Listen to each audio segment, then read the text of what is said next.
नमस्कार दोस्तों। जैसे हम बात कर रहे थे कि जो सब्जियों की बिजाई है वो लगातार करते रहना चाहिए, क्योंकि हर फसल जो है उसका भी एक जीवन काल होता है। उसका जो है जीवन चक्कर होता है, कितनी देर तक वो अच्छे फल जो है वो दे सकती है। तो यहाँ वही भिंडी की एग्जांपल लेते हैं तो भिंडियाँ अच्छे से चले जा रही हैं। कुछ हमने बीज के लिए भी ये दो का तो हमने प्रॉपर जो पोलिनेशन कंट्रोल किया है, ये बिना कंट्रोल के है। तो ये शुद्ध लाइन बीज हैं, दो भिंडियाँ ऐसे इधर ये दो भिंडियाँ हैं। तो एक एक दो दो भिंडियाँ सभी की रख के तो अगली बार के लिए बीज तैयार करेंगे। खूब भिंडियाँ लग रही हैं। हमारे लिए तो इतना ही काफ़ी होता है। तो हमने 2-3 स्टेज में जो भिंडियाँ लगाई हुई थी। तो किसान जैसे कुदरती खेती जो करते हैं, किसान जो अपना मंडीकरण भी करते हैं, वो कई बार थोड़ा लालच करते हैं कि जो सब्ज़ी लगी है वो देर तक चलती रहे। तो उसमें खेत में नदीन भी खूब पैदा हो जाते हैं। जब उसको बढ़ाते हैं तो पौधे बड़े होते जाते हैं। किसान जो है उसको इतना जानकारी नहीं होती है, उसको लगता है कि मंडी में ले जाने के लिए कुछ ना कुछ रहे। तो वो सारे खेत में एक बार ही बिजाई करता है कि बहुत ज़्यादा पैदावार हो जाए। तो आपको थोड़ा थोड़ा रुक रुक के बिजाई करनी चाहिए। और अभी जैसे मौसम है तो जून का ऑलमोस्ट मिल रहा है ये। तो पीएयू की जो सिफारिश है पंजाब के मौसम के हिसाब से कि अभी जो है दूसरी जो फसल है गर्मियों की वो ली जा सकती है। इसको आप बरसात की फसल बोल सकते हैं, मानसून की फसल बोल सकते हैं, पहली आप गर्मियों की फसल बोल सकते हैं। तो इधर अभी ये भिंडी चल रही है, बीज भी तैयार हो रहा है, हम खा भी रहे हैं। तो यहाँ हमने जैसे आपको फ़ोटो में शेयर किया था कि इसके नीचे जो हमारे पास यहाँ ये सान लगी हुई थी, जो हरी खाद है, बीच में लोबिया लगा हुआ था, वो मिट्टी के नीचे दबा दिया। तो यहाँ इसके नीचे जो है ये सारा ये लोबिया दबा हुआ है, सन दबी हुई है इसके नीचे।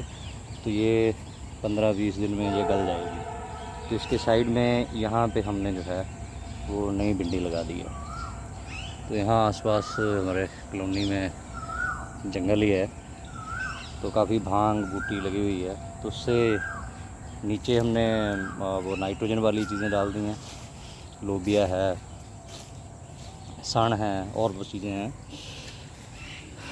तो वो गल के नीचे मिट्टी में खुराक बनाएंगी।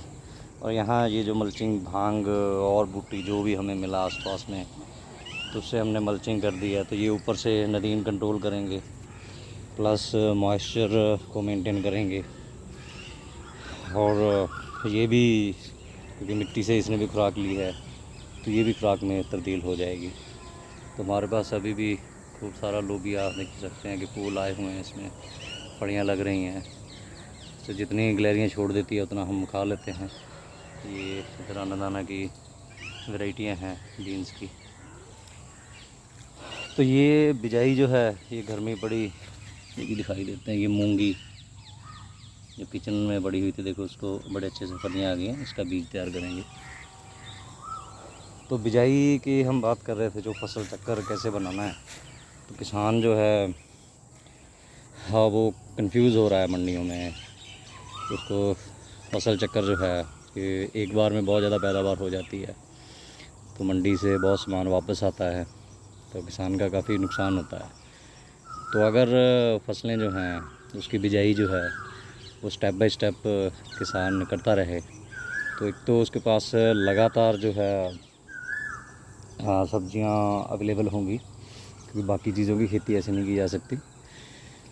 पानी तो पंजाब में खूब अवेलेबल है, तो वो करता रहे। इस टाइम पे ख़ास ध्यान रखने वाली बात है कि अगर आप खेत में कोई भी फसल खड़ी छोड़ दे हो तो उसमें बहुत सारे कीट, जैसे बरसात होगी, बरसात एक मौसम होता है, कीटों का मौसम होता है वो, कि जब कीटों को अपनी आबादी सब कुछ वो बढ़ाना है। तो कुदरत का एक सिस्टम है, फिर किसान परेशान होता है कि कीट तंग कर रहे हैं। तो भाई फसल की भी एक उम्र है, 3 महीने 4 महीने। उसके बाद खेत खाली करके, अभी सही टाइम है 15 जून के आसपास, जैसे अभी बारिश हो चुकी है, तो आपको जो है वो बिजाई कर देनी चाहिए। तो मान लो आपने आधा एकड़ में भिंडी लगाई हुई है, तो आधा एकड़ में से जो आधा एरिया है वो आप अभी बिजाई कर दीजिए। सर्दियों की फसलों की जो बिजाई है वो शुरू होगी अगस्त सितंबर में, जैसे गोभी गाजर वगैरह अगस्त में ही शुरू हो जाता है।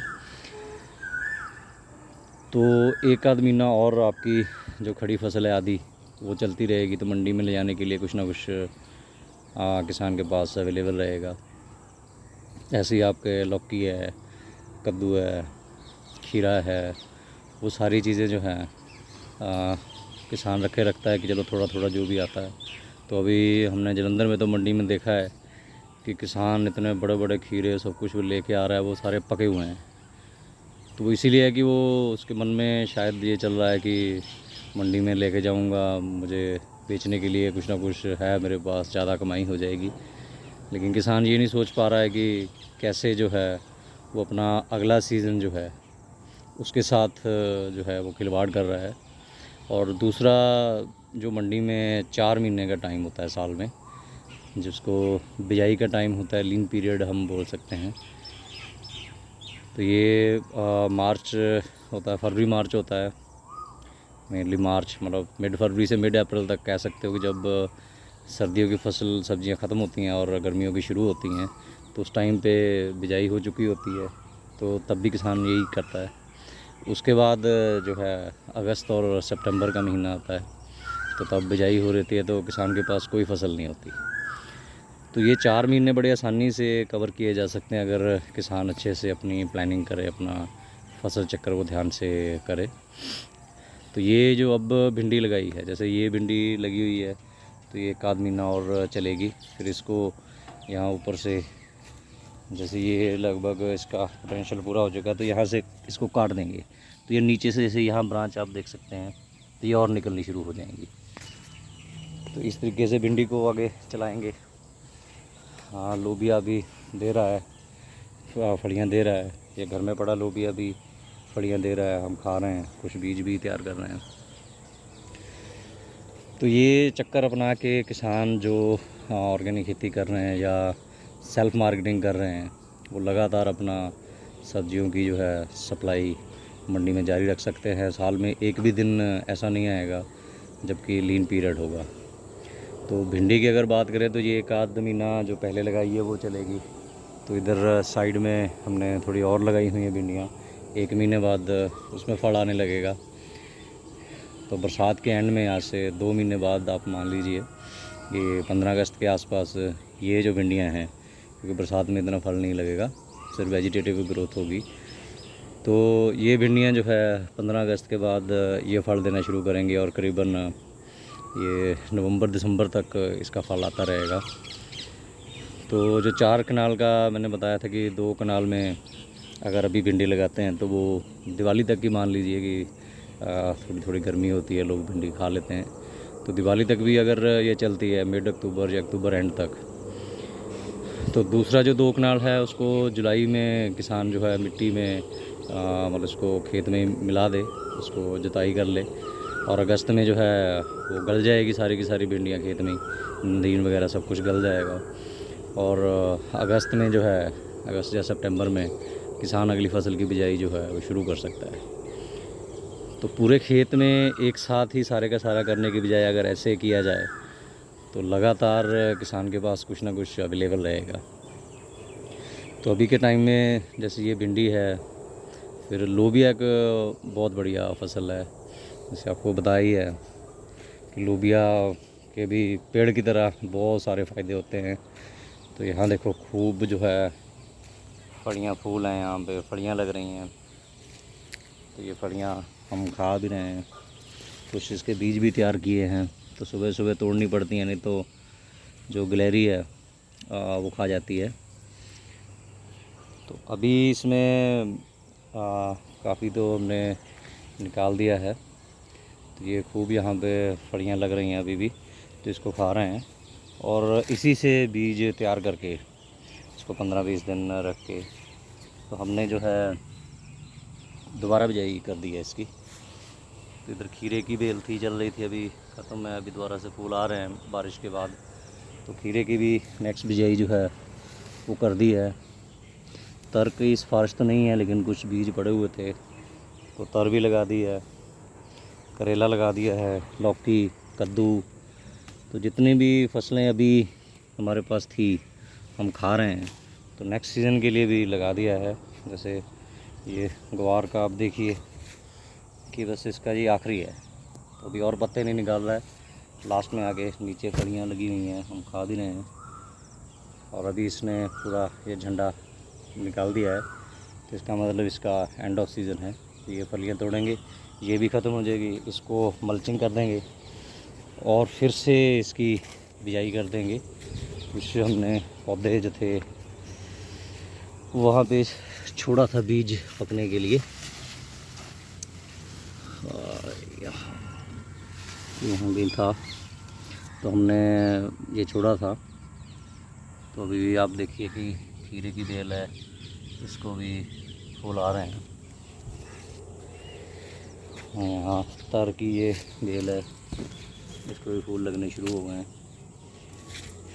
ये लोबिया है, बीन्स हैं, ये बेंगलोर से आई थी, तो ये मल्चिंग भी खूब कर रही हैं। ये हमारे चढ़ाई है, खूब बीज आ गए हैं, इसके भी खुद ही झड़ जाएंगे, नेक्स्ट टाइम यही उग जाएंगे। तो तोरी जो है बेंगलोर वाली, तो वो बीज अपने आप से गिरे हुए थे, तो यहाँ अपने आप जो है वो बेल निकल के तो बढ़ने लगी है। देख सकते हैं कि ये पेड़ की तरफ बढ़ रही है। तो साइड में जो अरबी लगी थी अपने आप उगी हुई थी, यहाँ भी देखिए बीच में ये उग रही है। तो वो अपने आप जो है हमने उठा के इसको साइड में लगा दिया था, तो और भी जगह धीरे धीरे हो रहे हैं। तो ये जुकीनी का बीज तैयार करना है, तो देखेंगे इसका क्या नतीजा निकलता है। तो ऐसे जो है आपको अपनी खेती का मॉडल तैयार करना पड़ेगा, आपकी जो है क्रॉप का साइकिल। यहाँ ये टमाटर जो है अभी भी हरा है, हो सकता है बरसात में थोड़ा मौसम ठंडा हो जाए तो ये दोबारा से निकले। यहाँ भी ये भी थोड़ा थोड़ा हरा है, तो इधर अभी धीरे धीरे लगाते रहेंगे। ये जो काली हल्दी जिसको बोलते हैं, ये कुछ पौधे कुछ बीज मिले थे, तो ये साइड में ये लगा दिया है। तो यहाँ ये गलगल के पास तो फेंसिंग का आपको मॉडल दिखाया था, तो फेंस के साथ साथ मिट्टी ख़राब नहीं होगी, छाए में पैदावार उतनी नहीं होगी, लेकिन कुछ ना कुछ तो ये दे देंगी। इसके ऊपर आप देख सकते हैं कि जो झाड़ बूझ जो भी था, कड़ी पत्ते के साथ इसकी मल्चिंग की हुई है। तो ये तोरी की बेल यहाँ अपने आप ही उगी थी, तो ये भी धीरे धीरे फेंस की तरफ बढ़ने लगी है। तो ये शहतूत का पेड़ है, तो इस पे चढ़ जाएगी पिछली बार की तरह। तो तोरी की तो हमें कभी दोबारा बिजाई नहीं करनी पड़ेगी। तो ये मॉडल है कि आपको लगातार बिजाई करनी है और बहुत ध्यान से जो है अपनी खेती का जो फसल का जो चक्कर है वो सिलेक्ट करने हैं, ताकि कोई भी ऐसा साल में पीरियड ना हो जब आपके पास बेचने लायक कुछ ना बचे। तो अभी बिल्कुल सही टाइम है, कुछ दिन पहले बारिश हुई है, हवा में पहले के मुकाबले अच्छी नमी है, तो बीज खुद से निकल रहे हैं, तो ये अच्छा टाइम है। तो आप ऐसे मॉडल जो है वो तैयार कर सकते हैं। तो हमने जो है जगह जगह पे अलग अलग चीज़ें लगा रखी हैं और बिजाई शुरू कर दी है। तो कुछ चीज़ें जो हैं हमारे पास ही हैं बीज, दोबारा से PAU की या बागवानी विभाग की जो बीज किट भी लेके आएंगे, जो बीज कम पड़ गए हैं, तो हम उसको भी खेती करेंगे आगे। तो आप भी जो है अपने हिसाब से, अपने मंडी के हिसाब से अभी बिजाई शुरू कर सकते हैं। धन्यवाद।